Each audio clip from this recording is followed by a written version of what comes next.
সম্মানিত অতিথিবৃন্দ এবং প্রধান অতিথি, আসসালামু আলাইকুম। প্রথমেই আমি গভীর শ্রদ্ধা জানাই আজকের এই জুলাই আন্দোলনে যারা শহীদ হয়েছেন এবং পাশাপাশি গভীর সমবেদনা জানাই যারা আহত হয়ে পঙ্গুত্ব বরণ করেছেন এবং দুর্বিষহ জীবন কাটাচ্ছেন।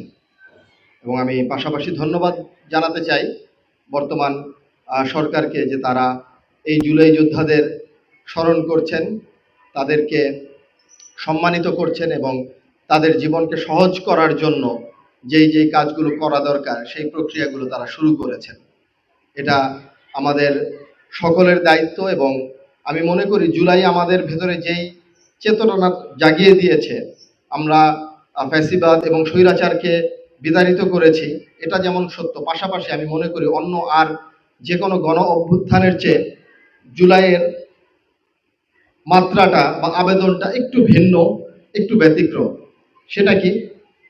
আমার মনে হয় আমরা 15-16 বছরের স্বৈরশাসনে সবাই একরকম আত্মসমর্পণ করেছিলাম এবং আগস্টের 1-2 তারিখেও আমার মনে হয় না কেউ বললে বিশ্বাস করতো যে 5 তারিখে আমরা এমন একটা অভূতপূর্ব বিজয় অর্জন করতে পারবো। আমার নিজের অভিজ্ঞতাই বলি, আমার ঢাকাতে অনেক সাংবাদিক বন্ধুরা আছেন, তাদের সাথে যখন আলাপ করছিলাম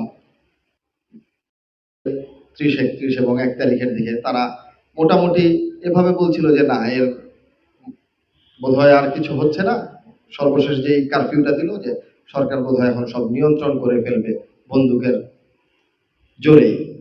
তো তারপরে যখন 5 তারিখে এই ঘটনা ঘটলো, এটা আমাদের ভিতরে এমন একটা বিশ্বাসের জন্ম দিয়েছে যেটা আসলে আমার মনে হয় বাংলাদেশ যতদিন থাকবে থেকে যাবে।